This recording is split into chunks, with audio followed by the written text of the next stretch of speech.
Bueno, muy buenas tardes a todos. Este viernes, como los anteriores, estamos dando inicio a este ciclo de seminario ACDIS COVID-19. Y mi nombre es Sergio Lavandero, soy el director de este Centro de Excelencia de Enfermedades Crónicas No Transmisibles. Y es un placer ahora ceder la palabra a nuestra coordinadora, la doctora Claudia Bams. Hola Claudia, buenas tardes.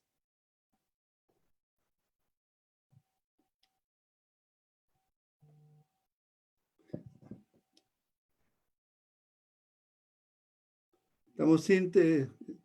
Necesitamos, María José, ahí está. Ahí sí.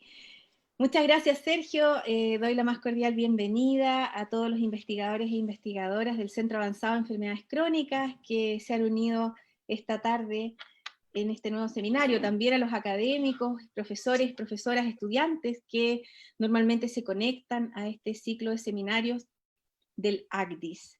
Quiero de inmediato presentarles a nuestra presentadora de hoy, nuestra expositora, la doctora Constanza Caneo. Ella es médico cirujano de la Pontificia Universidad Católica de Chile, en la que también se formó como psiquiatra de adultos. Posteriormente realizó un máster en Ciencias de la Investigación en Salud Mental en University College of London, Inglaterra. Dentro de sus principales líneas de investigación está la depresión asociada a enfermedades crónicas y a inflamación, y ella está realizando un proyecto de depresión justamente en la cohorte poblacional del Maule, Mauco. Así que es un honor para nosotros tener hoy día la posibilidad de conversar con la doctora Caneo sobre el tema de salud mental en la epidemia COVID-19.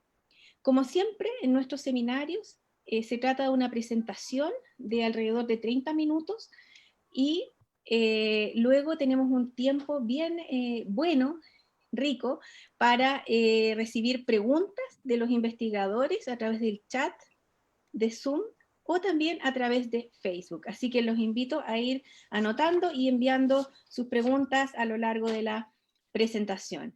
Entonces, muy bienvenida, doctora Constanza Caneo.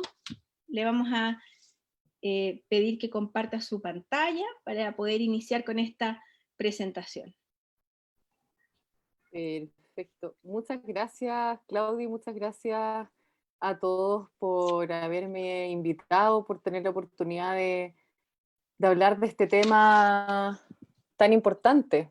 Ha sido muy impresionante cómo un virus nos está haciendo hablar de la salud mental, un virus que tiene que ver con lo respiratorio, y que uno pudiera quizás simplísticamente quedarse ahí, pero pareciera ser de que esta pandemia ha puesto el acento en otras cosas, y por eso agradezco que me hayan invitado a poder hacer una panorámica y reflexiones en torno a qué nos pasa en relación a la salud mental.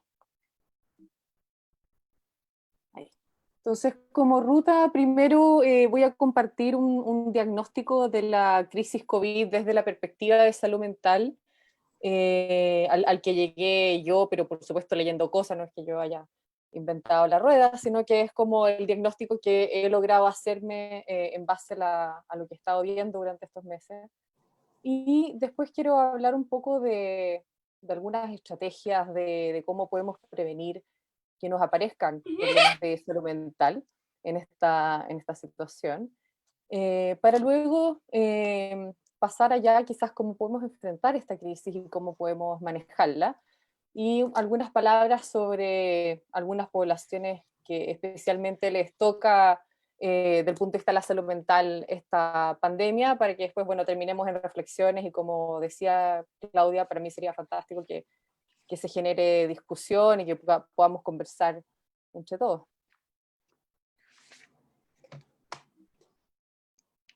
Ahí. Bueno, primero, como diagnóstico de esta crisis COVID. Uno pudiera decir que como diagnóstico a nivel nacional nos encontramos con una amenaza de crisis sanitaria, donde aparece este conflicto con el acceso a los insumos y a las medidas de EPP. Aparece estos conceptos de cuarentena, reaparece el toque de queda, aparece el desempleo, y eso nos genera, y bueno, y el colapso del sistema de salud, que en las noticias nos recalcan todos los días, como si no lo supiéramos, y nos encontramos entonces como nación con una sensación de incertidumbre, con inseguridad. Entonces nos encontramos como sociedad en un estado de alerta, donde aquí al tiro, a mí como psiquiatra me parece que hay una crisis en los determinantes sociales de la salud, particularmente en aquellos que tienen que ver con la salud mental, como que empezar a ver una crisis, un desequilibrio entre lo que ya estaba quizás en un equilibrio poco equilibrado, poco sano, ¿no? Entonces empieza a haber como una especie de caos. Aparte empieza a haber un conflicto a nivel de la rutina y el teletrabajo, ¿cierto? Esta modificación en los horarios o simplemente no tener que ir, se modifica el lugar de trabajo y acá aparece una cosa bien compleja, hasta la pérdida de los límites, aparece la amenaza de inestabilidad laboral y algo que es súper importante es que se pierde la rutina en las relaciones sociales, que es algo que tiene el trabajo, los que tenemos la suerte de que nos llevamos bien con nuestros compañeros al no tener ese espacio de trabajo también se pierde esa área de sociabilización. Por lo tanto, se empieza a generar una reducción de los espacios de encontrarse con los otros. De hecho, por ejemplo, yo ahora estoy haciendo esta presentación desde la pieza de mi hija, que la medio he adaptado para tener algo como un escritorio, pero eso ha hecho que ahora la pieza de mi hija es al mismo tiempo mi espacio propio. Y eso es raro, ¿no? El espacio de trabajo es donde está ella. Eso antes no pasaba, ¿no? Y luego nos encontramos entonces ya en un plano más individual, en que estamos todo el rato preocupados por el contagio, ¿cierto? Esta como sensación de que toco algo, me toco la nariz, me irá a contagiar, que me irá a pasar. Esto que en buen chileno se le llama que uno se psicosea, ¿no? Eso es lo que tiende a decir la gente. Y aparece la ansiedad de salud, que es estar constantemente preocupados sobre cómo nos sentimos, qué nos pasa con nuestro cuerpo, me iré a enfermar, preocupaciones como hipocondría, pero en el contexto en que están todo el rato diciéndonos que tenemos que estar preocupados. Entonces ahí empieza la pregunta de hasta dónde esto es normal o no. Y bueno, después ya aparece un incremento a nivel individual en lo que son las tasas de síndrome depresivo, de ansiedad, de consumo de sustancias, está súper descrito. De hecho, vimos en las noticias hace como un mes y medio, no sé si se acordarán, unas largas filas de personas haciendo cola para comprar alcohol y las farmacias vacías, cosa que era como bien para bajar, interesante como para analizarlo sociológicamente. Y también a nivel individual, como otro problema de la crisis COVID, es que empieza a aparecer el descuido de las enfermedades crónicas, porque probablemente no, como aparece este miedo a contagiarse de este bicho, ir entonces a los lugares de salud puede ser muy peligroso, muy amenazante, entonces empieza el balance de las amenazas y el balance riesgo-beneficio y las personas prefieren a veces no consultar. Y con esto también está reportado que está aumentando la obesidad y entonces está en el fondo habiendo mayor exposición a malos hábitos, el pedir comida rápida, el desordenar los hábitos y horarios de sueño. Y además, por otro lado, está una exposición a nivel individual, pero quizás eso también yo lo podría haber puesto a nivel más bien nacional, de cómo está esta exposición constante en los medios a este discurso de guerra, de que estamos enfrentando esta batalla, donde está esta cosa gigante, amenazante, terrible, nos hablan todo el rato de la muerte, en contexto de que somos una cultura que no habla de la muerte, y ahora estamos hablando de la muerte como en el día a día, es como lo que se habla en los matinales, eh, pero además con este concepto de guerra, que escuchaba de una psicóloga en un webinar que tuvimos hace poco, de cómo es difícil hablar de guerra en este contexto, porque en las guerras hay, al menos, pese a que son terribles, hay treguas, hay reglas. Los hospitales tienen las cruces, no se puede tirar bomba en los hospitales, entonces son espacios como de tranquilidad o de seguridad, se pueden llegar a ciertos acuerdos. Acá no tenemos cómo llegar a ningún tipo de acuerdo con el coronavirus, por lo tanto no aplica el concepto de guerra, y al mismo tiempo cuando se habla de nosotros los profesionales de la salud como estos héroes, también se sobrevalora a lo que puede hacer la salud y se pierde la relación que pueda tener el mismo individuo con su salud, como si fuera todo externalizable en este héroe maravilloso de capa blanca. Entonces hay un montón de cosas dando vuelta y donde ya el pelo en la cola termina siendo este conflicto entre los horarios laborales y familiares con el teletrabajo, la posta de guagua,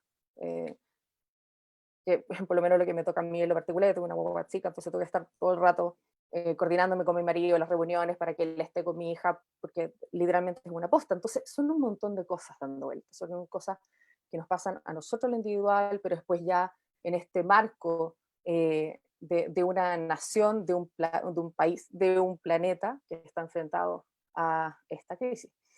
Y además tenemos pacientes que están hospitalizados, que están sufriendo de esta patología, pero de una manera distinta. Tienen hospitalizaciones prolongadas, con aislamiento social, con estigma.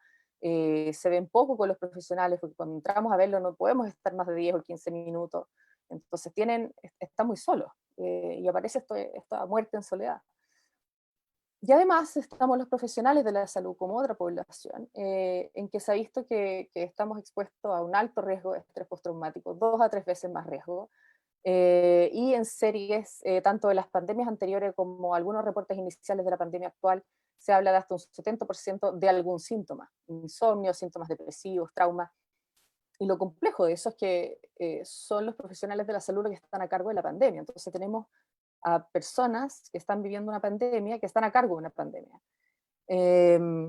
Y eso sin contar además todos otros temas de estigma y aislamiento social. Recordarán ustedes que ha salido como algunas comunicaciones en algunos edificios en los que se está limitando la movilización de algunos colegas, y eso sin duda los pone en un plano de mayor soledad probablemente. Además también se ha visto que esta población específica, el personal de la salud, está expuesto a síntomas depresivos prolongados. Se ha visto en otras pandemias que hasta 3 años después siguen teniendo tasas de síntomas depresivos el doble de las habituales, cerca de un 30, 20, entre 20 y 30%, con además miedo de contagiar a sus familiares y además expuestos constantemente a estos conflictos éticos que salen mucho en la tele, ¿no? Como de, tienes un paciente de tal edad y otro de tal otra edad, ¿qué hacemos? ¿Qué decidimos cuando tomamos una decisión? Y eso es algo muy complejo y que además está muy expuesto. Es algo que está ahí con la tele, es algo que se conversa en la mesa, entonces es un tema que está en constante tensión. Además también aparece algo nuevo, que es un trabajo más solitario. El trabajo médico, no médico, ¿verdad? El personal de la salud siempre ha sido como bien de equipo, uno siempre está dando vueltas y aparece la enfermera, el TENS, y uno conversa. Y acá, si bien eso sigue estando, es con gente nueva porque mucha rotativa. Y eso hace que los equipos que por siempre habían hecho su turno juntos, ya no hacen su turno juntos, porque uno está enfermo, el otro se tuvo que ir a apoyar a otro lugar, apareció una que estaba en un centro ambulatorio que no hacía turnos hace, no sé, 10 años y está apoyando, entonces todo un tema ahí. Y como mencionaba antes, está este discurso de héroes. El héroe no puede caer, el héroe es como de película, ¿cierto? Es como este que aparece, está como el fuego y las bombas, y aparece el héroe detrás como glorioso y maravilloso.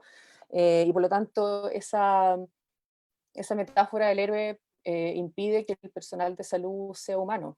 Y eso es complejo desde todas las perspectivas, porque los pone en riesgo, pero también pone en riesgo toda la población, porque si no cuidamos a los que nos cuidan, no estamos enfrentando adecuadamente esta pandemia. Y aquí a nivel ya nacional, quiero en el fondo recordar que veníamos de una crisis aguda sobre crónica, ¿no? Acá veo de los presentes grandes expertos en determinantes sociales de salud. Somos un país que hemos estado discutiendo esos determinantes por mucho tiempo, y en el estallido social se vino una crisis potente de incertidumbre, donde nos sentíamos inseguros, reapareció el toque de queda, lo cual genera también que reaparezcan traumas de la dictadura, y apareció este famoso concepto de la doble presencia, que es el estar en el trabajo, pero al mismo tiempo preguntarte si en tu casa las cosas están bien, si no irán a saquearte, si no irá a pasar nada, y dónde será más seguro estar, ir a trabajar o quedarme en la casa. Y eso lo pongo como una crisis aguda sobre crónica, porque ese fue el momento del estallido, pero como concepto el estallido implica que venía la burbuja creciendo.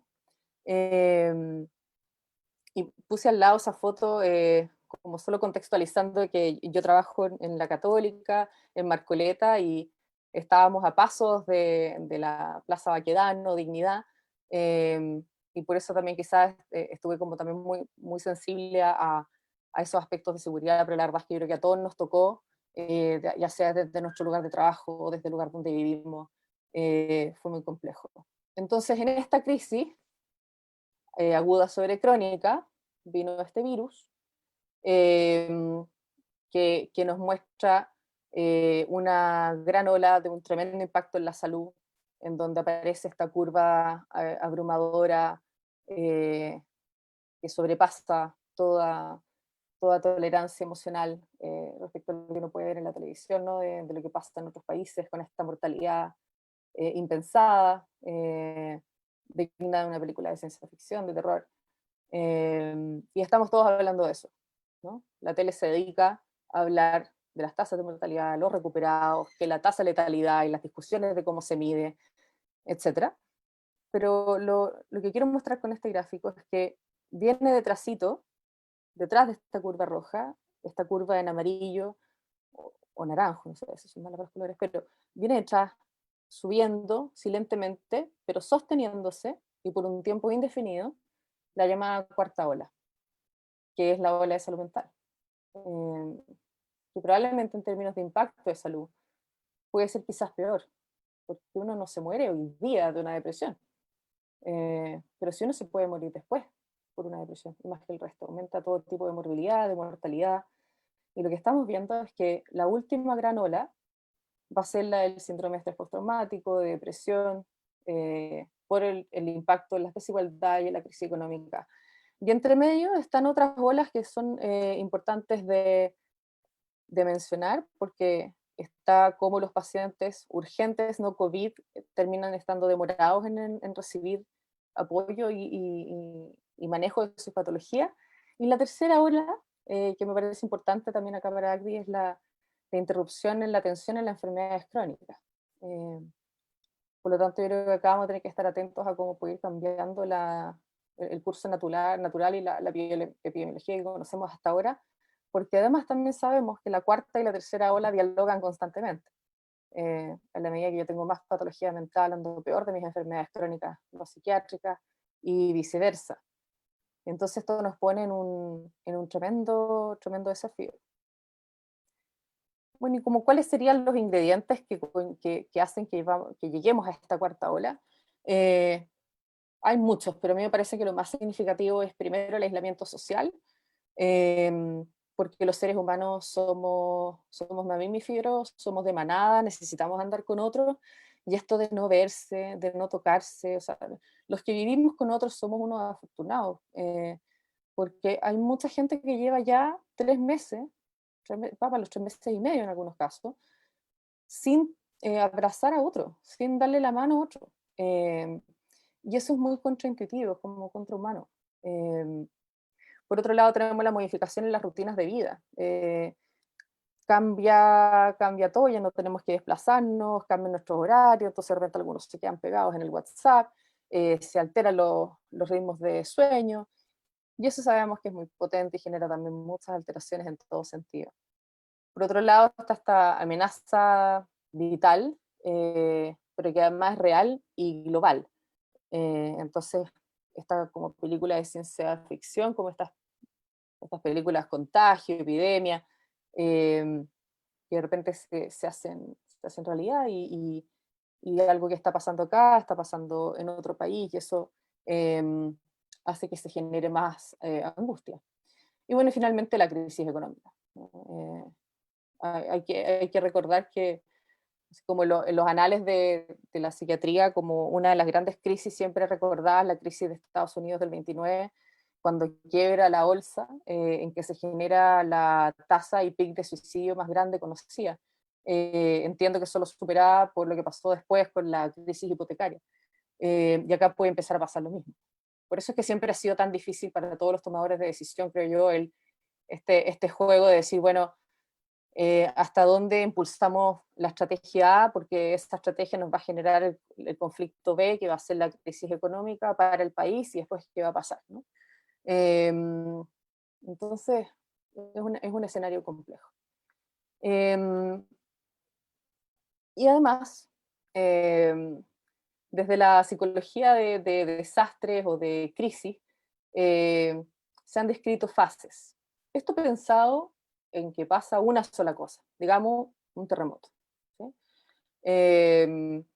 Entonces, ahí donde está la zona roja, no sé si puedo señalizar, ahí donde está la roja donde dice impacto, en inglés impact, veníamos de una cierta manera, ocurre algo y viene como un cambio en la sintomatología a nivel poblacional, en donde como que la gente se empieza después a sentirse un poco mejor, después la gente decae, pero después de alguna manera se recupera. Este modelo que parece como inicialmente como sencillo y como bien claro, ¿cierto? Como hay un impacto, parece como la sensación de resiliencia, heroísmo, andamos mejor, pero después nos agotamos, nos desilusionamos, nos recuperamos. En la situación en la que estamos no nos dieron chance de eso. Porque en el fondo tuvimos la crisis de octubre, luego estábamos todos como esperando marzo, por así decirlo, y marzo se vino con una connotación completamente distinta a la que estábamos pensando. Entonces no alcanzamos a recuperarnos. Y me parece importante tener eso en mente, porque estamos todos, y especialmente el sistema de salud, que es lo que está todo el mundo poniéndole foco, obviamente, venía igual resentido. Nosotros vimos como, al menos en el hospital, fue difícil trabajar durante esa época. Entonces pareciera ser de que estamos todo el rato todavía entre heroísmo y desilusión, pero además con mucho agotamiento.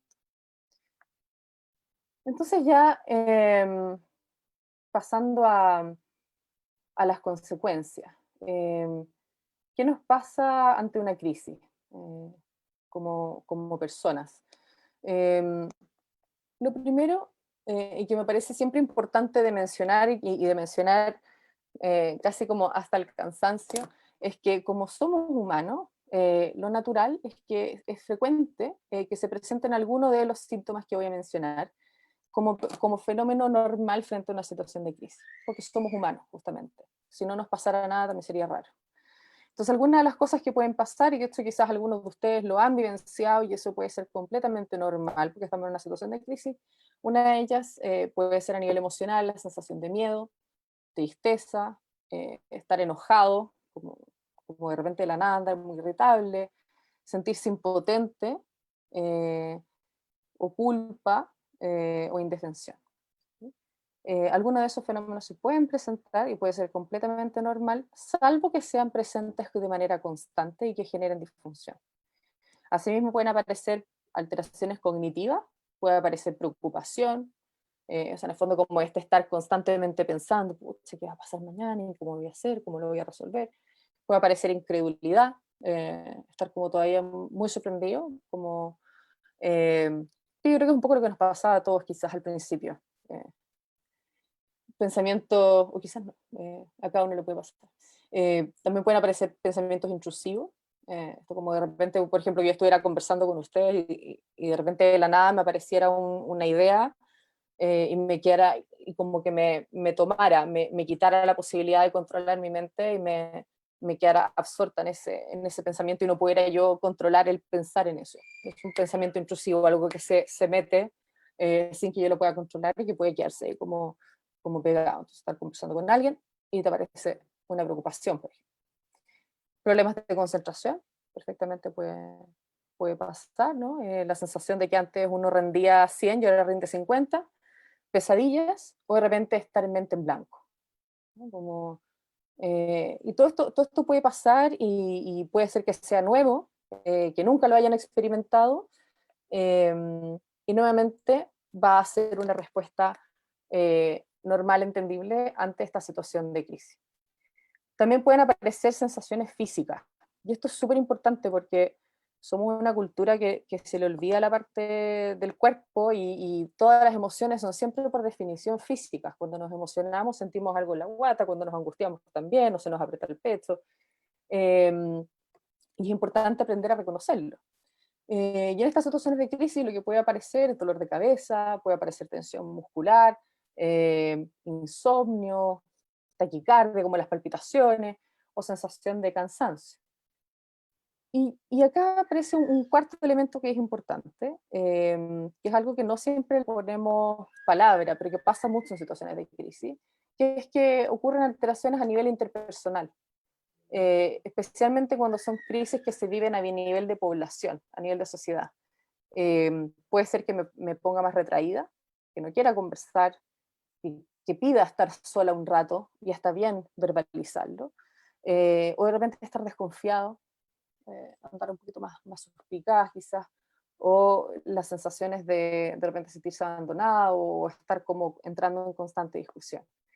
Lo importante es que los síntomas de estos 4 pilares, en la medida de que sean fluctuantes, de que yo pese a estas sensaciones, igual tenga emociones positivas, igual logre funcionar, quiere decir que estoy teniendo un espectro de síntomas como respuesta a una situación de crisis, pero normal, ¿sí? Entonces, si bien estos síntomas pueden generar malestar, surgen como una respuesta normal del cuerpo y la mente al tratar de adaptarse a una situación anormal. Ahora, ¿qué podemos hacer? ¿Cierto? Porque una cosa es reconocer de que me pueden pasar cosas ante esta crisis y de que estas pueden ser normales. Vamos a ver también en qué momento pueden no ser normales y qué hacer con eso, pero en términos generales, ¿qué hacer cuando nos sentimos mal o nos sentimos incómodos en estas situaciones?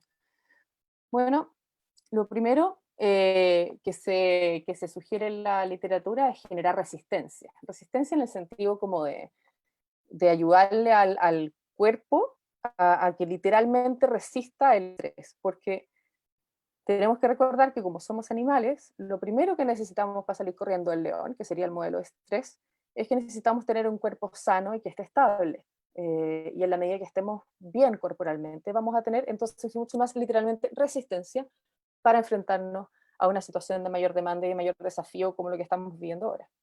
Y para poder entonces cultivar esa resistencia, una estrategia son las técnicas de atención plena y autocuidado, pero principalmente pensado en mindfulness, que no necesariamente hay que hacer un programa de mindfulness, sino que hay pequeñas técnicas de meditación que están disponibles, y yo después les voy a dar un recurso donde lo pueden encontrar, pero lo que se sugiere es, por ejemplo, pausas de 5 a 10 minutos al día, que han demostrado que generan incremento de resistencia. Estos son en estudios de médicos durante la pandemia. Otra cosa que se puede hacer para mejorar la resistencia es la alimentación saludable, porque está también estudiado que en la medida de que tengo alimentación o chatarra o pobre de mala calidad o con bajas vegetales particularmente, eso genera más sensación de fatiga, cansancio e incluso síntomas depresivos, ansiosos. Otra forma de generar resistencia es la higiene del sueño, y en eso tener como horarios ordenados, no ocupar el celular en horarios que no correspondan, o las pantallas, o sea, como recordar de que somos animales y los animales necesitamos dormir cuando el sol está, cuando es de noche, digamos, cuando aparece el sol estamos despiertos, y a veces se nos olvidan esas cosas que son muy básicas. Y hacer ejercicio, y por hacer ejercicio no me refiero así como andar corriendo como quizá aparece ahí con esa figura, pero hacer actividad física, evitar el sedentarismo, tratar de repente de trabajar de pie, por ejemplo, e intercalarlo, porque ahora que estamos en la rutina de teletrabajo, estamos todo el rato quizás algunos sentados, entonces haciendo estos pequeños cambios vamos generando más resistencia y nos podemos enfrentar mejor a la crisis. Pero al mismo tiempo también podemos desarrollar resiliencia, que se desarrolla generando estas pausas de bienestar, generando también comunidad, estando acompañados, estando con otros. También se habla mucho de la búsqueda de sentido, de que lo que hagamos... ¿Sí? Perdón. También se habla de la búsqueda de sentido, de espiritualidad, y esto en el fondo da lo mismo los credos, las religiones, etcétera, tiene que ver con el sentir que estamos haciendo algo en pos de una misión, de una meta, porque los humanos, a diferencia del resto de los animales, necesitamos ir, tenemos saliencia, necesitamos llegar a algo, y especialmente en momentos de crisis necesitamos tener esa sensación de sentido. Y al mismo tiempo, si es que si no nos sentimos bien, pedir ayuda. Y algo que se ha visto que ayuda a encontrar la resiliencia son los primeros auxilios psicológicos, que son un modelo de rápida contención en situaciones de crisis. Todo esto está basado en la famosa pirámide de Maslow, que habla de que en el fondo, a nivel psicológico, lo primero que necesitamos, lo que está en la base, el punto A, son las necesidades fisiológicas y básicas. O sea, necesitamos primero lo básico, que es comer, necesitamos luego sentirnos seguros, y recién ahí vamos construyendo hacia arriba. Y esto es bonito porque también lo escuchaba una colega de lo importante de psicologizar a veces. Porque hablamos mucho de la salud mental y uno piensa al tiro psicólogo, psiquiatra. Y no, la verdad es que antes de eso necesitamos lo básico, que es que estemos con nuestras necesidades cubiertas y nos sentamos seguros y que estemos en comunidad.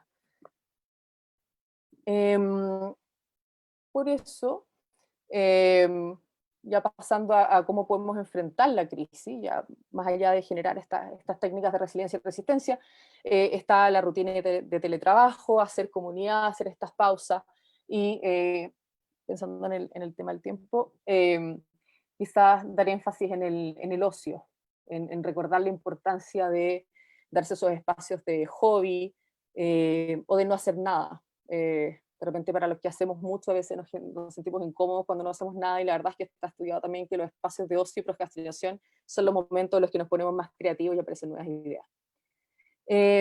Ahora, para manejar síntomas emocionales, si alguno estuviera percibiendo alguno, lo primero sería cubrir y evaluar si se están cubriendo las necesidades básicas, hacer comunidad y pedir ayuda si es que hay consumo de sustancias problemáticos, ideas suicidas, crisis de pánico, insomnio o alguna descompensación de una patología de base. ¿Sí? Ahí ya, eso sin pensarlo, yo sugiero que uno pida ayuda.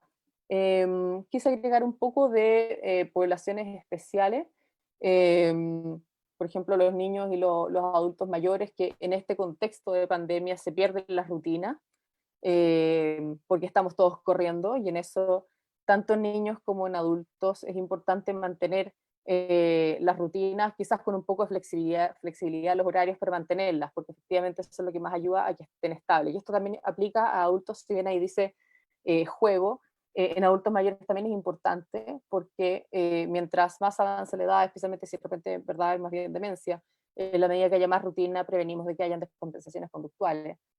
En el caso de los niños, limitar el tiempo a la televisión, pero con flexibilidad. En esto no hay que, si bien la recomendación es que sea no más de una hora, los mayores de 2 años, es importante siempre tener como en mente que la mejor forma de salir ante una crisis es la flexibilidad. Quiero enfatizar en esto antes de pensando en la hora, en la salud mental de la mujer. Es una población especial que en este contexto de pandemia estamos más vulnerables, se pudiera decir, o más enfrentadas a situaciones de más críticas, como lo que pudiera ser el conflicto trabajo-crianza, que es un conflicto crónico, pero que en este contexto se pone más complejo. Especialmente las mujeres que no tienen apoyo o que no tienen un compañero de crianza, se podría decir. Y también estamos viendo la violencia de género y la violencia familiar, que lamentablemente se ha visto un reporte, no solamente acá, sino en otros países, de aumento de violencia de género, como producto del confinamiento en espacios de hacinamiento. Y además, otro aspecto particular es el tema de embarazo, lactancia y COVID, porque se está generando un cambio en la forma de relacionarse y en la forma de hacer la lactancia, en donde la mujer con COVID positivo, por ejemplo, está indicado que tiene que hacerlo con mascarilla. Lo complejo es que la guagua no se enfrenta a la cara de la mamá, y sabemos que exponerse a la cara de la mamá es muy importante para el desarrollo mental. Bueno, y finalmente quería compartirles el proyecto Lugar Seguro, que es en el que he estado trabajando desde la crisis social hasta la pandemia actual, que es un proyecto de apoyo a los trabajadores de salud, que tiene una lógica por fases, en donde primero hay una fase institucional que busca dar y cubrir las necesidades básicas, pensando en la pirámide de Maslow, y después recién se hace un trabajo en terreno, para que sería la fase 1, para ir a buscar a los equipos que tengan alguna situación más crítica y que requieran contención en terreno, y una fase 2, que es una intervención grupal psicológica, con una intervención que se llama Lugar Seguro, que es lo que se llama un oasis interviniente, que es un espacio en el que un auditorio con una luz baja y un video que permite hacer una respiración, y donde se recibe primeros auxilios psicológicos, y recién después de eso se les hace una atención individual a nivel psicológico. Entonces, quería compartirles eso porque es un modelo en el cual, incluso a nivel organizacional, uno puede prestar contención emocional a todos los trabajadores, sin necesariamente tener recursos como para atender a todos los trabajadores, más bien siguiendo un modelo secuencial. Esta es una foto del Lugar Seguro del año pasado, que este año no se realizó en la Católica, porque pensamos que iba a ser poco viable por el tema del coronavirus, pero la Chile se encargó de demostrar la hipótesis contraria, lo cual fue maravilloso, y tienen una adaptación que se llama Spa. La gente en verdad lo bautizó como Spa, porque es este mismo auditorio con un video automatizado para poder respirar, pero donde hay unos kinesiólogos que les hacen masaje a los colegas, donde les dan agua, donde es un spa. Y es bonito porque pueden ir 5 minutos y con eso buscar un momento de calma en el contexto de esta crisis. Actualmente en la Católica lo que se está realizando es este modelo que no es secuencial, sino que es un modelo en el que hay una cultura de una organización que trata de entregar seguridad y certezas y capacitación, y adentro un individuo que puede acceder a distintas intervenciones, dentro de las cuales está esta, que es la que les quiero compartir, que por eso tengo que presentarlo de nuevo. Ahí está.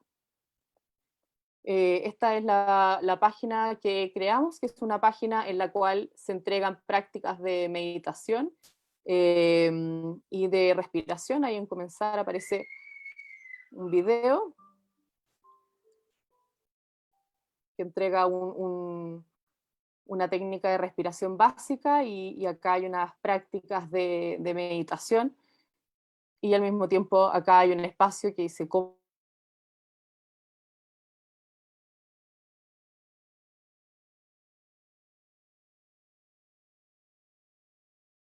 me cuido, cómo cuido a otros mejor en este contexto.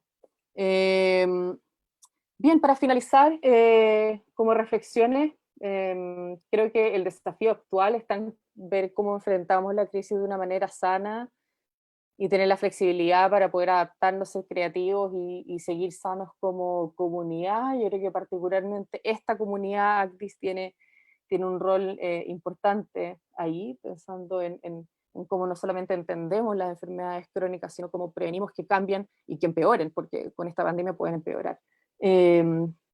También me parece importante reflexionar en torno a que esta crisis ha puesto sobre la mesa la urgencia de la salud mental. Esta era una epidemia silente, estábamos todos los psiquiatras gritando de lo importante que es fijarse en la salud mental, y parece que ahora ya se está transformando en una pandemia, y al fin estamos pudiendo hablar de este gran problema. Pero finalmente la invitación acá es a hacer comunidad y a volver a lo simple, y tratar de tener cubiertas nuestras necesidades básicas para poder estar mejor y enfrentar esta situación. Eso, muchas gracias. Gracias por escuchar. Ahí está mi correo para quien me quiera escribir.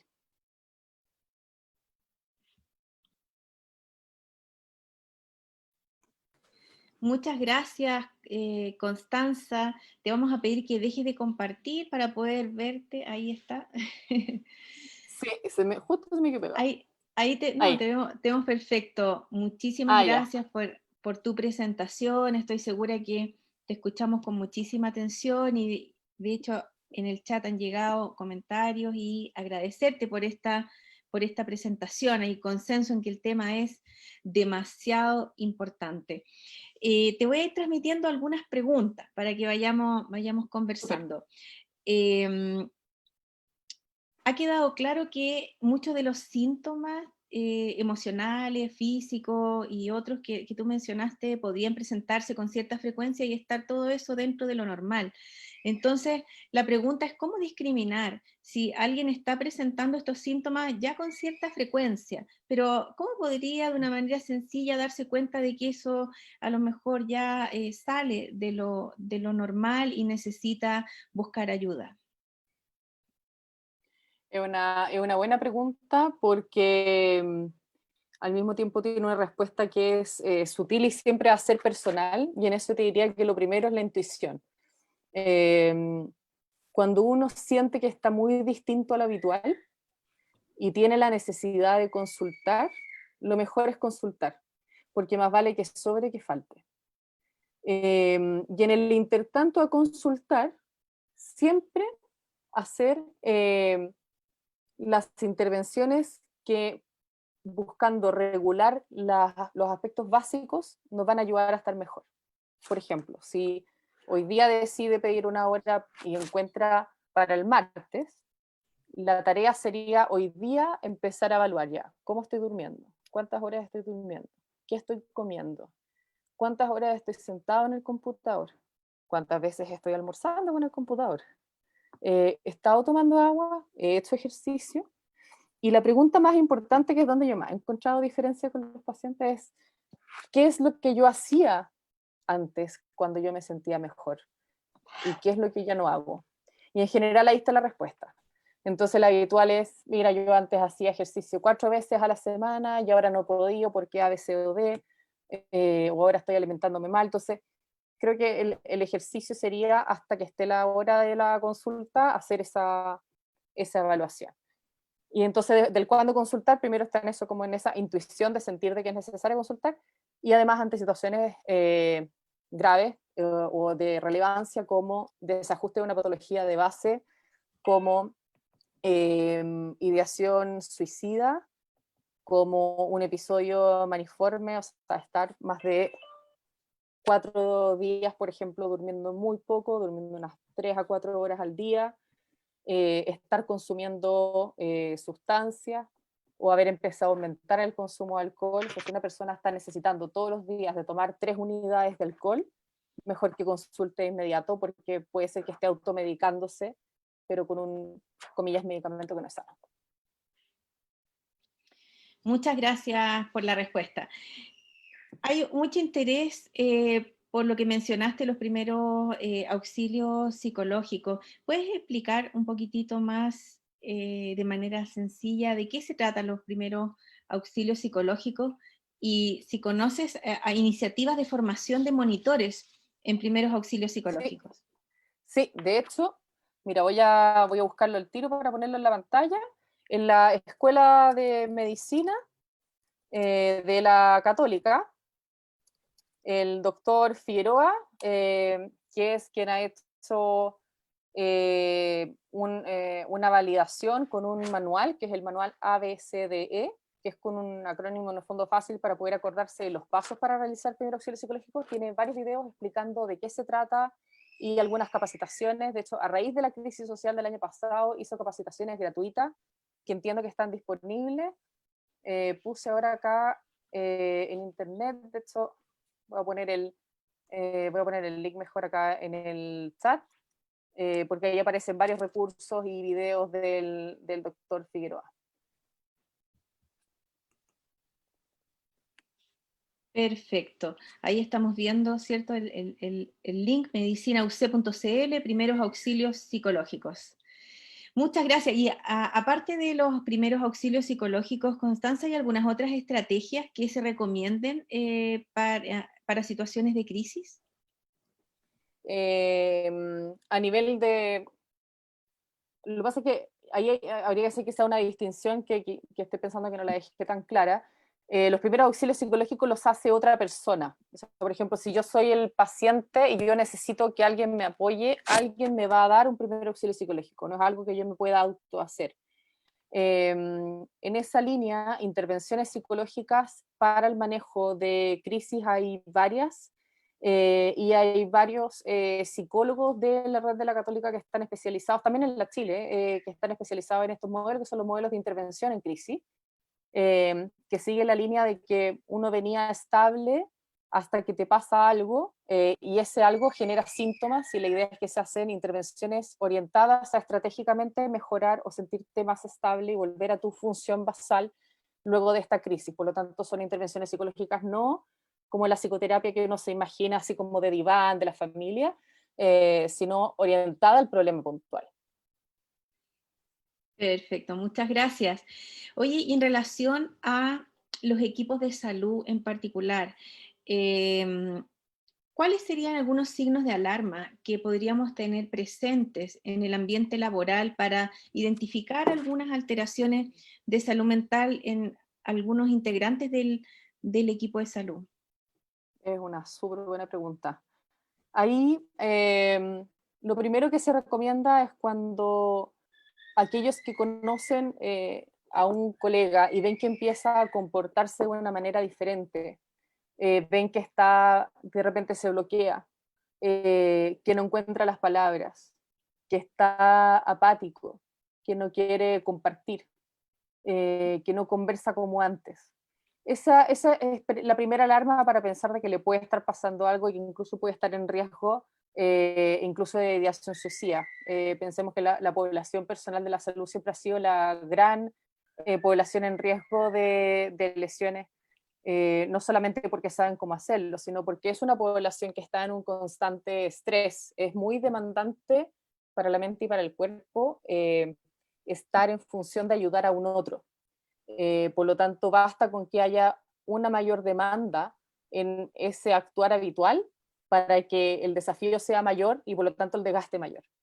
Entonces te diría que esa sería la primera forma de poder identificarlo. La segunda es cuando empiezan a aparecer eventos centinelas. Este concepto de cuando empiezan a aparecer errores, que se equivocó en el fármaco que tenía que pasar, que dejó mal puesta una vía. O sea, cuando comete un error que no es habitual. Ese te diría también que es como algo bien grosero, pero que igual es importante de mencionar. Y ahí la idea es hacer una aproximación contenedora, de decir, sabes que veo que quizás no estás bien, y no en la línea de lo estás haciendo mal y como punitivo, sino entendiendo de que puede que no esté funcionando bien desde el hecho de que le está pasando algo, y no porque sea un mal profesional. Y creo que hacer esa distinción en la aproximación inicial es fundamental, porque si no puede incitar a la culpa, y cuando la culpa se planta, es como Inception, y ya está como la película en que se planta una semilla y que después aparece un tremendo bosque. Entonces por eso hay que ser delicado también con el uso de las palabras.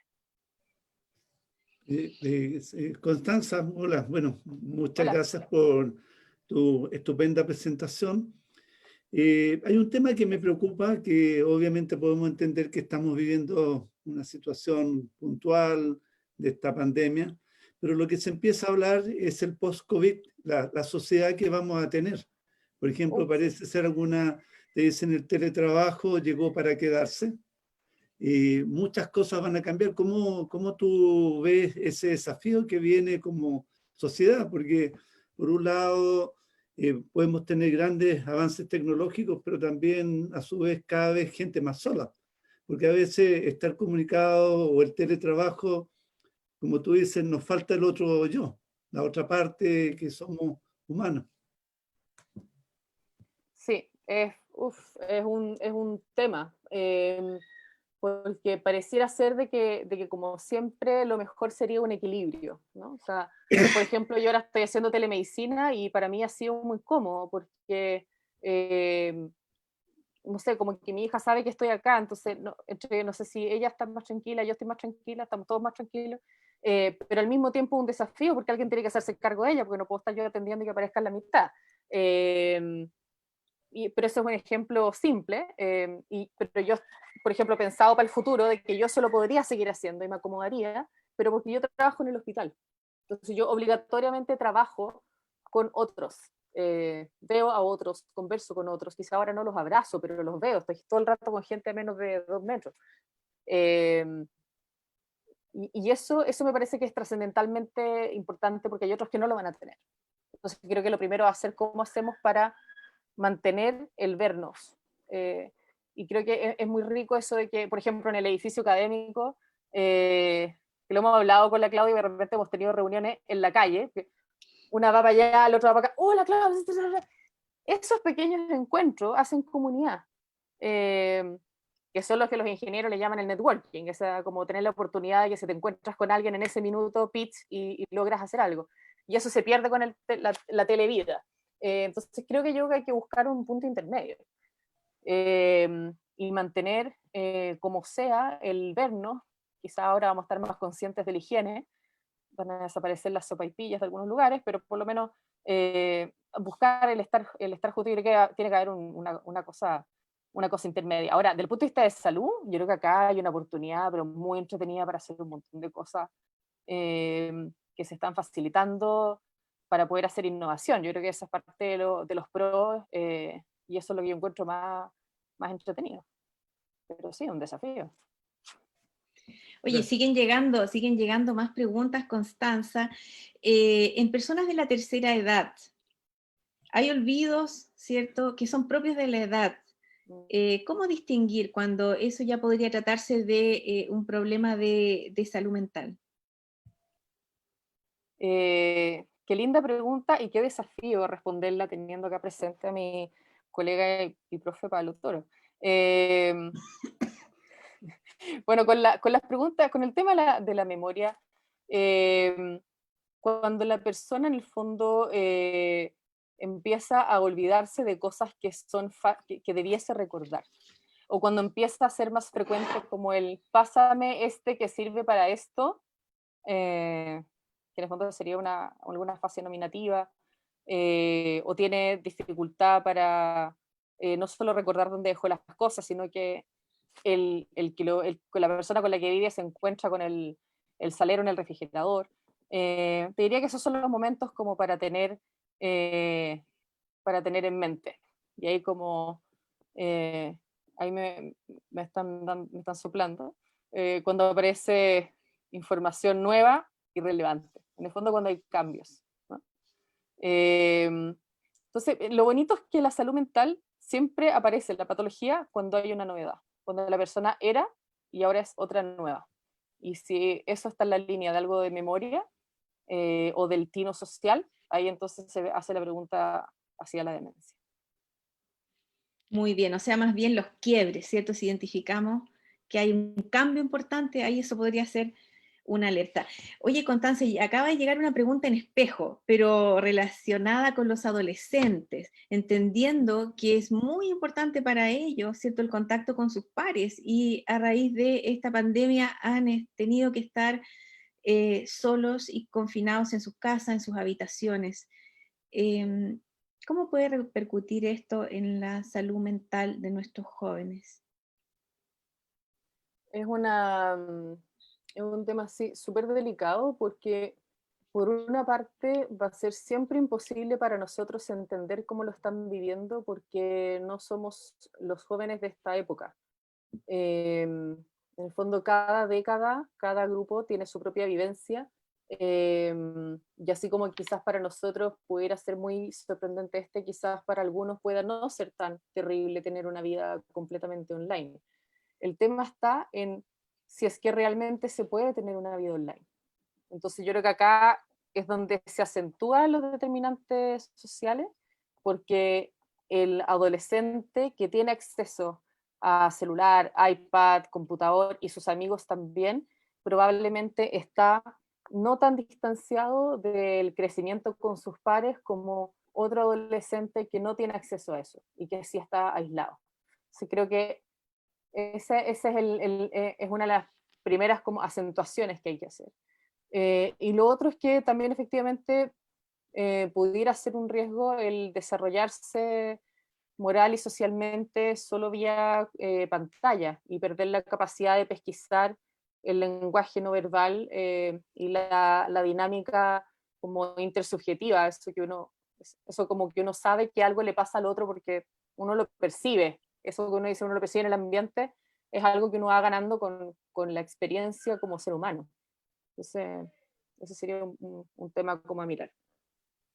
Muchas gracias, Constanza. Mira, y algunos académicos e investigadores te preguntan, ¿qué recomendarías tú para la labor, el trabajo, el rol de los académicos que tienen que seguir o tenemos que seguir con nuestras actividades académicas, con actividades de investigación?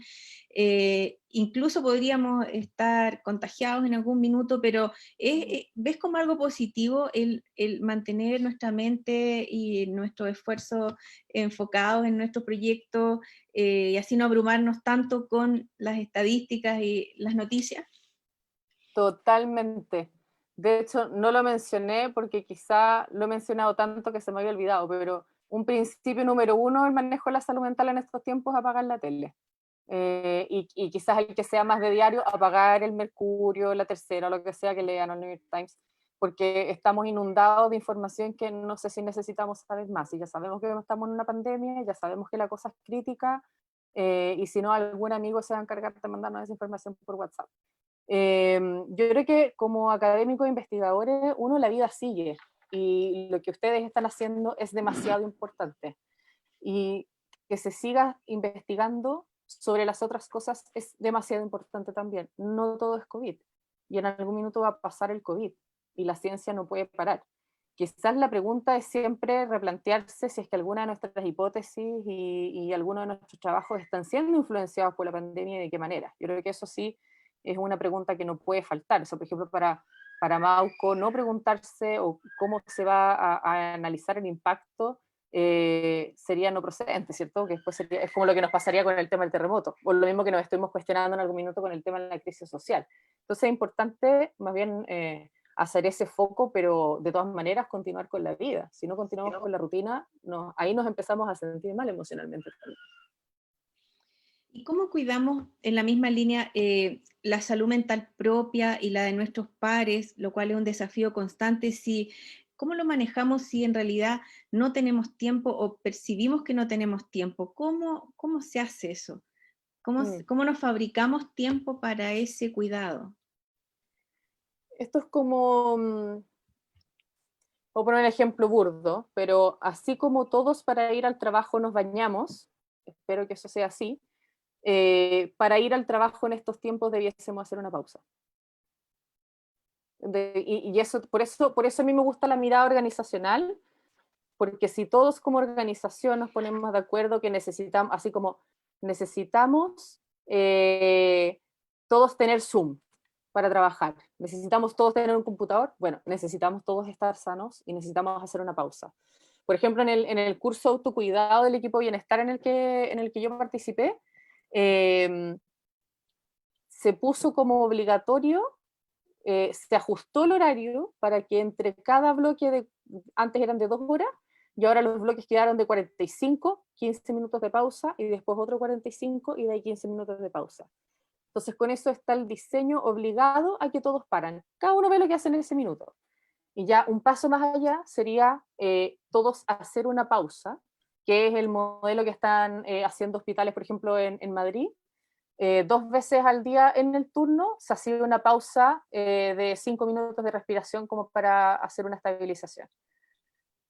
Ese tipo de cosas se puede hacer. Entonces al final el no tenemos tiempo, claro, porque no estamos acostumbrados. Entonces estamos tan estresados que si tú me decís, para respirar, no, pues, obviamente te voy a mandar a apuntar al cerro porque no lo tengo incorporado. Entonces por eso tiene que ser algo hecho de manera común, así como el café estaba establecido de manera común y todos parábamos para tomar café. Bueno, acá habría que cambiar esa mirada y ya no parar para tomar café y galletas, sino parar para hacer una pausa de bienestar en donde quizás haya fruta, donde haya agua. O sea, también tiene que ver con ese cambio de mentalidad. Súper, y eso está muy en línea con el proyecto tan bonito que nos contabas de Lugar Seguro, ¿cierto? De hecho, nos preguntaban cómo acceder a material o al sitio web de Lugar Seguro, está Sí. también en la página. ¿Cómo pueden acceder personas que no son de tu equipo de la universidad? Es para todo el mundo, también se me fue a mencionar eso, es gratis. Ahí va. Ahí está uno de los links, aunque debiese poder ingresarse. Para quienes nos están siguiendo en Facebook, entonces hay una página web en www.uccristus.cl coronavirus/lugar seguro cómo me cuido. Y también otro sitio que nos estás poniendo ahí, www.lugarseguro.uccristus.cl, para que todos... Sí, ese es el más fácil. Eso, sí. Pueden asegurarse de encontrarlo. Otra pregunta, Constanza, cortita. ¿Qué tan efectiva puede ser una intervención de primeros auxilios psicológicos por vía online? Buena pregunta. Sí, se puede. Y es efectiva. De hecho, el equipo de la Católica está haciendo contención emocional con el modelo de primer auxilio psicológico vía online. Por esta misma plataforma. Excelente, mira, ya estamos llegando al tiempo de nuestro seminario y quisiera hacerte una pregunta importante.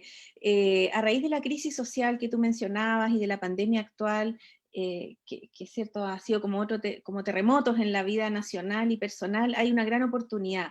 Entonces, ¿qué pilares piensas tú que serían importantes en la política pública de Chile para aprovechar esta oportunidad y que no se nos pase la oportunidad de insertar políticas que son necesarias para mejorar la salud mental a nivel de toda la población. Si tú tuvieras esta hoja, ¿cierto?, de ruta, ¿qué le diría a nuestros tomadores de decisiones? ¿Cuáles son los pilares, lo que no se puede dejar de hacer, entendiendo que este es un problema instalado y que parece ser que ya estamos todos más conscientes en Chile de que hay que darle prioridad?